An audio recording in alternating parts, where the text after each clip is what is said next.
Okay, today we're going to speak about the Zerologon vulnerability. The Zerologon vulnerability affects Windows servers.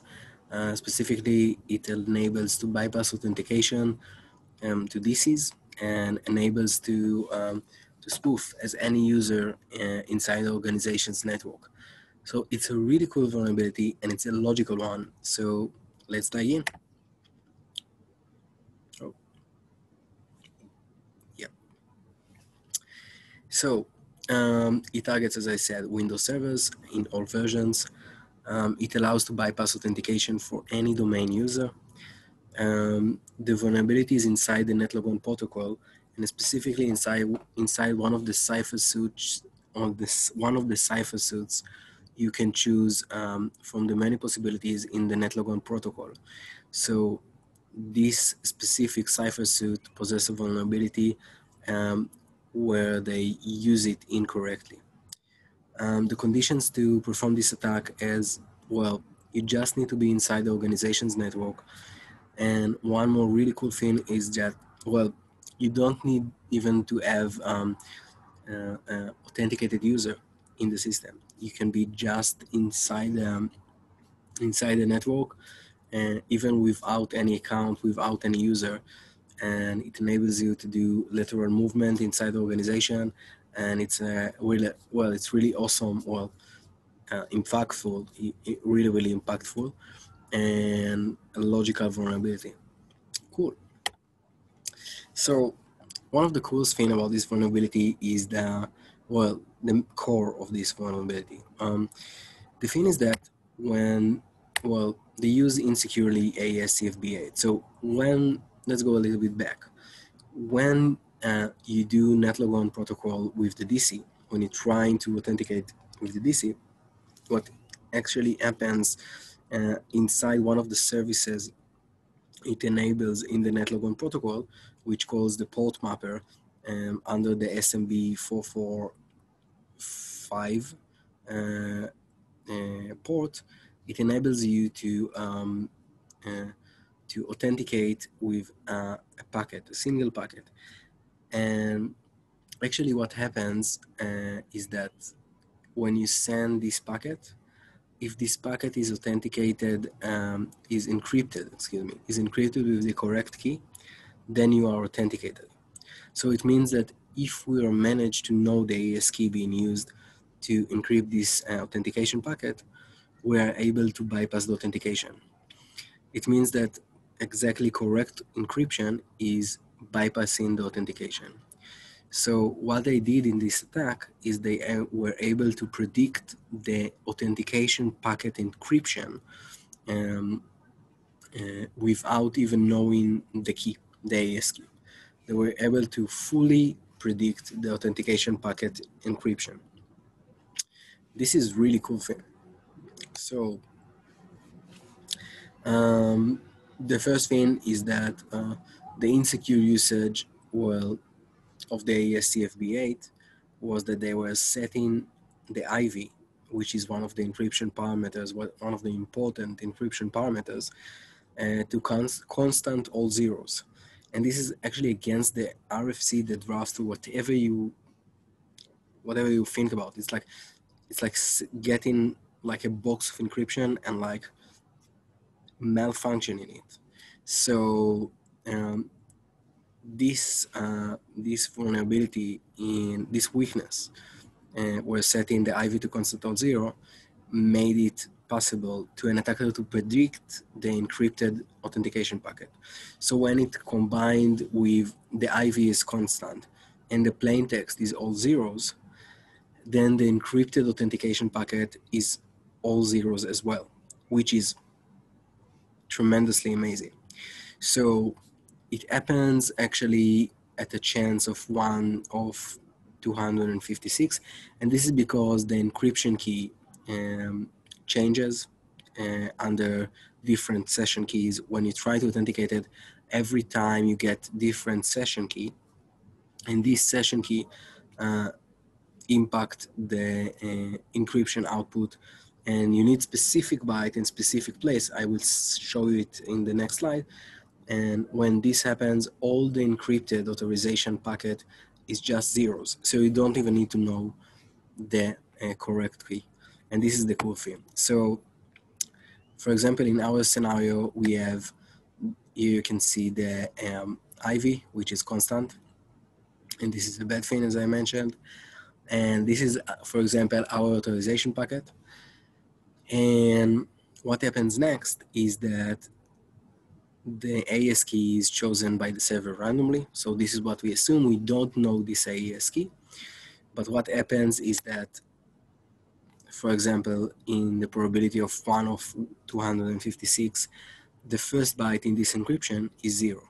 So what happens next is that the encryption in the first stage will be 0 as well. And in the next iteration of the encryption loop, the AES key will try to encrypt again a sequence of 16 bytes of zeros. And these bytes of zeros are the same as byte of 00. So the first byte will be again 0.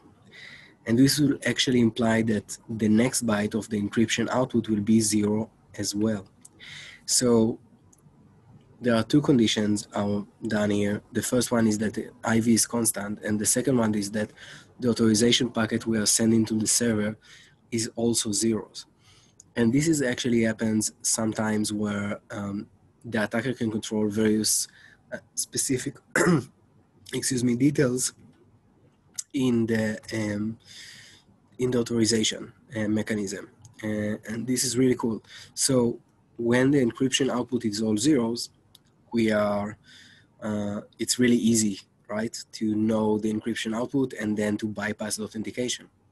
And that's exactly what the attackers were doing. Cool.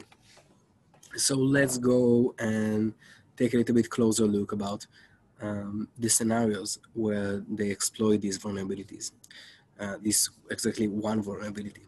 The first scenario is to set an empty password to any user. So they start negotiate with the DC in the NetLogon protocol, and they try exactly to do what we've been speaking about, to predict the correct encryption of the authentication packet. They every time send the same packet, the same exactly packet you can see here, which means that the authentication packet after the encryption is all zeros. They just guess it's all zeros, and if the session key is correct, they are correct, and the server thinks they got the correct key as he got, and then all continues as well, and they are authenticated. And when they are authenticated, what happens next is that they send, using RPC, a call to this function, to the DC. And this actually changed the password for the current user that is being authenticated to all zeros.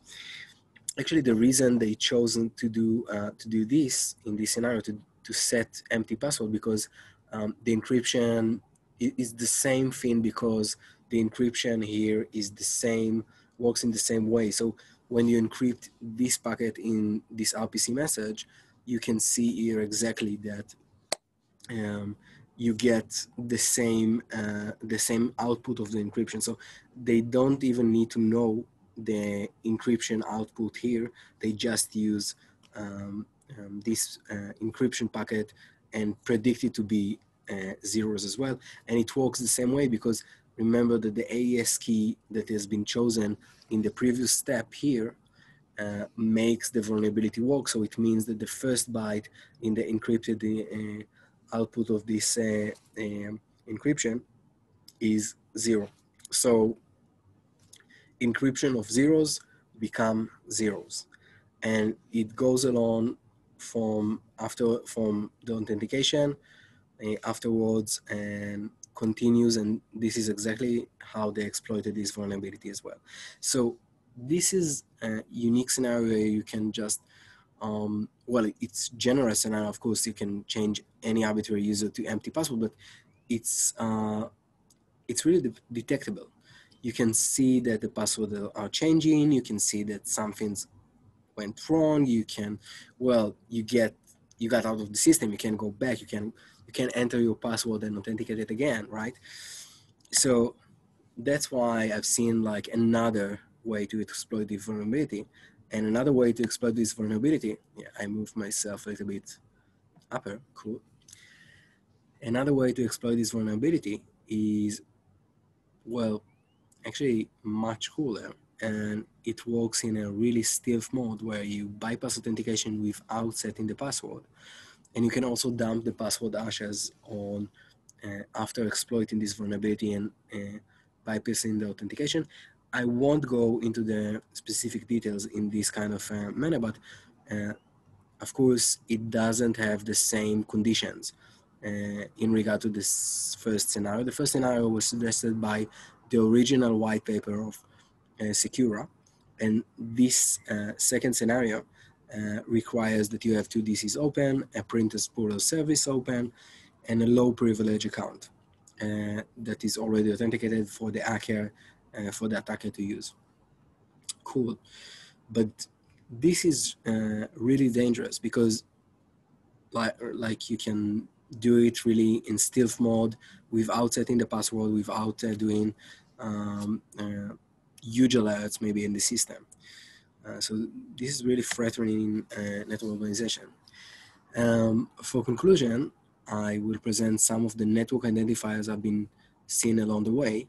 So one of these network identifiers where you, of course, probably see many tries to authenticate it unsuccessfully. So usually you will see like, I don't know, 256 tries or something like that, because on average it works one of these times in a chance to succeed this attack. So you see multiple tries to authenticate it unsuccessfully. Zero key stream in authentication netlogon packets. You will see buffers, big buffers, which are all filled with zero. Another identifier you can see in the network, which is not encrypted and fully exposable and fully identifiable, is the sign and seal flags, which are disabled in this scenario. And it's not the usual, as you will see in netlogon packets. Another thing is the timestamp. The timestamp will be, well, seemingly kind of malicious. And it's really important. The timestamp here will be actually zeros, which means like 1st of January 1970. So this is really cool, and this is inside on the authenticator value, and this is inside the netlogon packet, and you will see it right away. It's really, really exposable. And of course, choosing a cipher suit of AES-CFB8, which is now fixed by the current Windows servers updates. But before that, and if you don't have these updates, and if you didn't apply this update, well, first apply these updates and stay safe. But this choose specific choice of AES-CFB8 might imply that someone is maybe trying to exploit something. So if you combine some of these network identifiers, you might be able to identify an attack or someone that's trying to exploit this Zerologon vulnerability. So that's it for now. Update your systems, and I hope you enjoy this talk. See you later.